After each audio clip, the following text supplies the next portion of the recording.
على صلواتهم يحافظون أولئك هم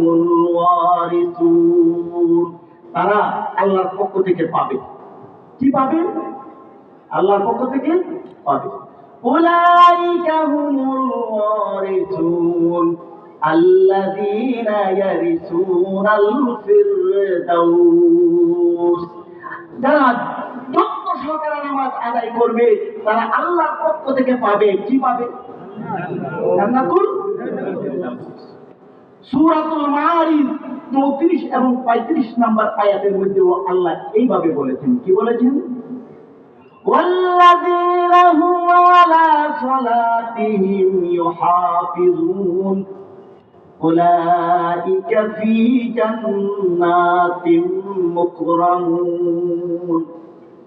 যারা যত সহকারে নামাজ আদায় করবে তাদেরকে পুরস্কার হিসাবে আল্লাহ তাআলা বেহেশতের মধ্যে জান্নাতের মধ্যে সম্মানিত করবে এবার বলেন তো দেখি নামাজ পড়লে পরে বেহেশতে যাওয়া যাবে এটা কোরআন শরীফে আছে কি নাই তাহলে ওরা পাইল না কেন অনুরূপভাবে সাহাবায়ে কেরামকে সম্মান করতে হবে নবীগণকে নিষ্পাপ বলতে হবে খাদিজা রাদিয়াল্লাহু তাআলাকে সম্মান করতে হবে এই কথাগুলি কোরআন শরীফের মধ্যে ওরা খুঁজে পায় না কেন প্রশ্ন হয় কিনা আমি একটা ছোট্ট গল্প এক লোক তার ছেলেকে বিয়ে করেছে বউ হলো একটু লম্বা কি বলে আপনাদের দেশে এটা কি বাউন